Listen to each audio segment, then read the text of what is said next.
Assalamualaikum warahmatullahi wabarakatuh. Shalom ya. Salam sejahtera, Om Swastiastu, salam sehat untuk kita semua. Puji syukur karena hadirat Allah Subhanahu wa Ta'ala, Tuhan yang Maha Kuasa, karena pada hari ini kita masih diberikan rahmat hidayat, nafas kehidupan, kesehatan, sehingga kita masih bisa bertemu lewat tatap maya ya. Oke, baiklah, ini adalah pertemuan pertama kita ya. Untuk itu mungkin Ibu akan memperkenalkan diri, karena kalian ada pepatah mengatakan tak kenal maka tak sayang ya. Perkenalkan, nama Ibu Vera Iriani Abdullah ya. Ibu kesehariannya merupakan dosen di Prodi D3 Kebidanan ya. Namun pada mata kuliah kebutuhan dasar manusia ini Ibu dipercayakan sebagai penanggung jawab mata kuliah untuk semester 1 ya. Untuk semester 1 pada program studi D4 Kebidanan ya. Oke, baiklah. Selain Ibu merupakan dosen, Ibu juga menjabat sebagai sekretaris jurusan kebidanan ya.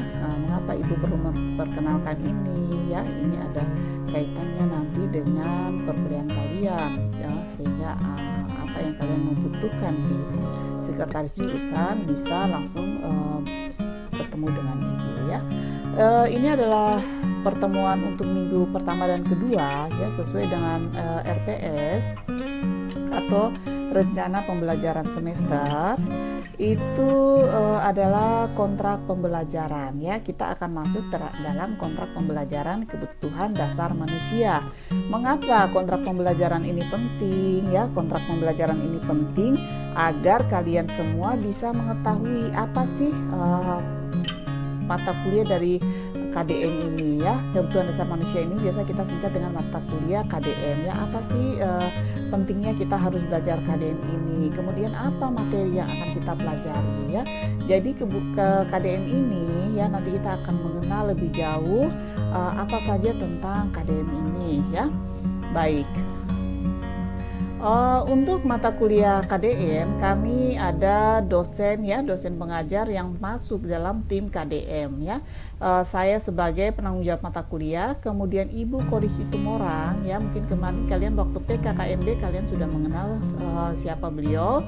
Beliau merupakan Kaprodi D4 Kebidanan ya. Kemudian ada Ibu Mariana Isir SSTMKes. Beliau merupakan dosen pada D4 Kebidanan ya. Kemudian Ibu Catur Anitasari ini beliau merupakan instruktur. Jadi kami ada tergabung dalam satu tim KDM, yaitu 4 orang ya.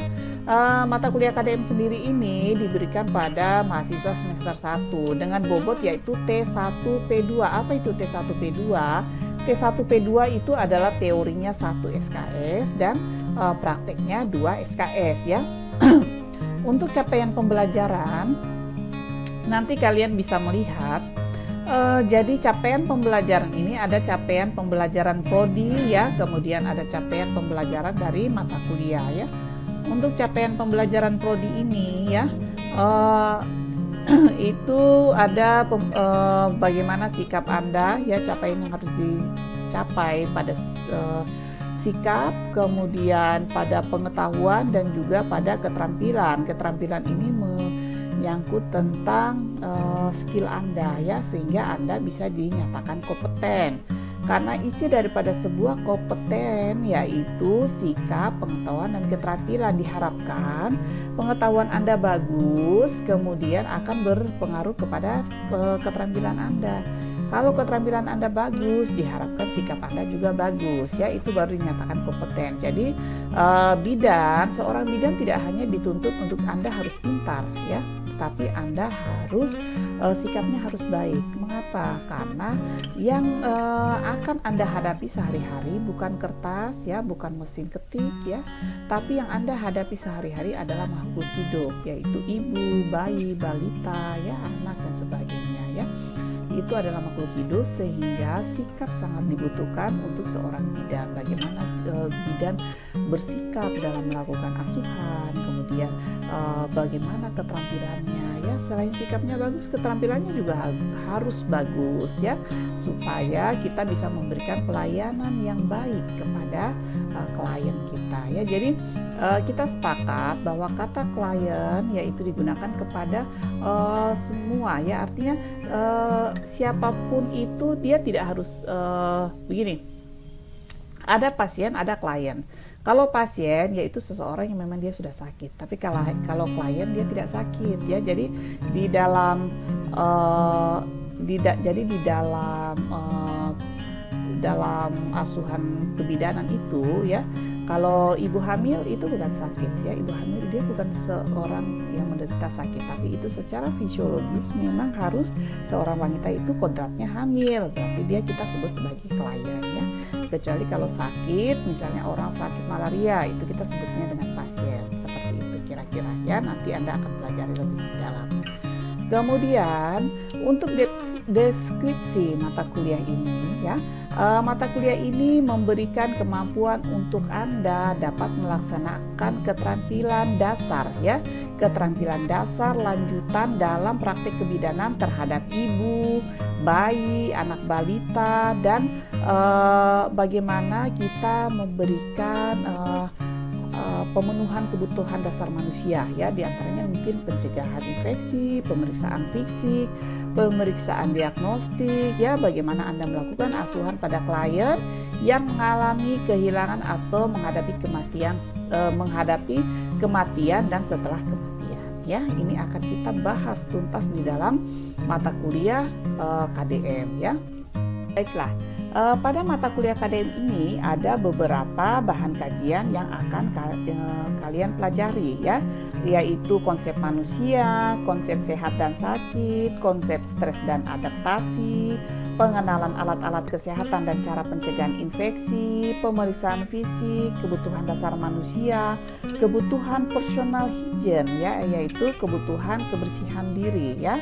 Kemudian bagaimana perawatan diri, kebutuhan oksigenasi, kebutuhan nutrisi ya, dan juga asuhan pada klien yang kehilangan dan menghadapi kematian dan setelah kematian. Untuk daftar pustaka, ini ada beberapa daftar pustaka yang kita pakai. Anda boleh mencari referensi lain ya, yang bisa Anda jadikan sebagai sumber pembelajaran. Ada modul yang sudah saya bagikan linknya. Silakan Anda buka dan Anda download ya. Kemudian dari link ada link YouTube, ada blog ya, sudah saya bagikan di dalam RPS. Silakan Anda membuka link itu ya. Kemudian Anda pelajari, semuanya ada di dalam RPS ya. Nah, agar kami dosen bisa mengetahui apakah Anda mengerti tentang yang kami sampaikan, tentang proses pembelajaran apa yang kami berikan Anda mengerti, untuk itu harus ada asesmen yaitu penilaian. Seperti apa sih bentuk penilaian itu? Bisa dari diskusi. Jadi pada saat ada penugasan diskusi, Anda harus aktif bertanya, aktif dalam mempresentasikan ya. Kemudian ada penugasan. Penugasan ini bisa penugasan secara mandiri, bisa penugasan secara berkelompok ya. Kemudian kita akan melihat dari bahan presentasi Anda ya. Misalnya kalian dibuat tugas, disuruh buat dalam bentuk makalah, dalam bentuk PPT ya. Itu akan dinilai, bukan saja hanya mengumpulkan. Jadi dinilai bagaimana sih isinya, sesuai dengan pedoman penyusunan makalah tidak, itu semua akan dilatih di sini. Kemudian ada bentuknya yaitu dalam bentuk UTS dan bentuk ujian akhir semester ya, sesuai dengan kalender akademik dan yang ada di dalam RPS. Untuk bobot penilaian UTS 10%, UAS 5%, kemudian Anda diwajibkan harus hadir ya, Anda diwajibkan harus hadir 75%. Kehadiran 75% ini wajib. Kalau Anda tidak hadir dalam 75%, Anda tidak boleh mengikuti UAS ataupun UTS. Seperti itu ya aturannya. Nah, Untuk pengalaman belajar sendiri, pengalaman belajar ini karena ini adalah masa pandemi sehingga Anda belajar secara daring, maka ada namanya pembelajaran sinkron dan pembelajaran asinkron ya. Pembelajaran sinkron adalah pembelajaran melalui tatap maya ya. Tatap maya itu kita bisa menggunakan Zoom, Clouds, Google Classroom mungkin ya, dengan chat atau banyak nanti media yang mungkin bisa dipakai oleh dosen. Kenapa Ibu bilang banyak ya? Karena jaringan kita kan tidak baik. Siapa tahu di Zoom tidak bisa, berarti kita berdiskusi di Google Classroom. Untuk itu Ibu harapkan kalian mempunyai laptop atau kalian mempunyai HP. Artinya kalian mempunyai sarana kalian mempunyai sarana dan prasarana yang bisa menunjang perkuliahan kalian ya. Kalau kalian menggunakan HP kayu, Ibu rasa susah ya. Boleh kalau memang tidak bisa sama sekali kalian memiliki HP ya, berarti kalian silakan mencari teman yang terdekat dengan rumah Anda ya, yang artinya bahwa Anda tetap memperhatikan protokol kesehatan ya untuk sama-sama belajar ya. Atau mungkin Anda ada yang sudah di dalam asrama, mungkin bisa belajar dengan temannya ya. Kemudian ada namanya pembelajaran asinkron. Pembelajaran asinkron ini berupa pembelajaran mandiri. Nanti kami akan memberikan link apa yang Anda harus pelajari ya. Kemudian mungkin ada penugasan di situ. Kemudian ada pembelajaran kolaboratif berupa forum diskusi. Nanti kita akan membuat diskusi ya, small group mungkin ya. Kemudian Anda akan dikasih materi, Anda disuruh mencari ya. Karena pembelajaran kita saat ini adalah sudah bukan ke teacher learning center ya, tapi sudah ke student center learning ya. Student center learning artinya apa? Bahwa pembelajaran itu sudah ada dari kalian yang belajar, kalian mencari ya. Nanti kami dosen membimbing, mengarahkan, tidak seperti dulu dosen bicara dari pagi sampai sore ya. Mahasiswa mau dengar kah tidak kadang urusan, tapi sekarang tidak ya.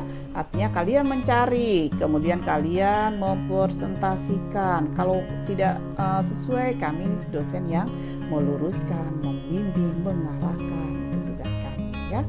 Kemudian yang berikutnya untuk pembelajaran asinkron ini ya, untuk mandiri ataupun kolaboratif ya, itu sudah ada sumber-sumber yang kami berikan berupa link YouTube, link video audio visual, ada modul ya. Kemudian dari sumber belajar lain ya, bisa dari blog ya, dari buku, jurnal. Silakan kalian harus pintar mencari jurnal kalau D4, karena kalian akan menyusun skripsi ya, laporan skripsi akhir itu kalian harus bisa mencari jurnal.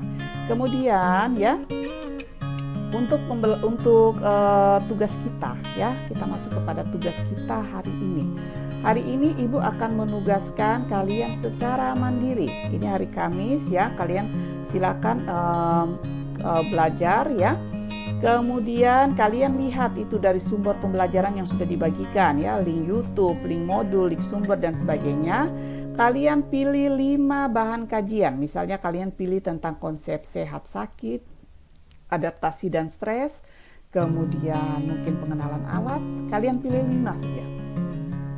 Masing-masing memilih 5 ya, 5 bahan kajian.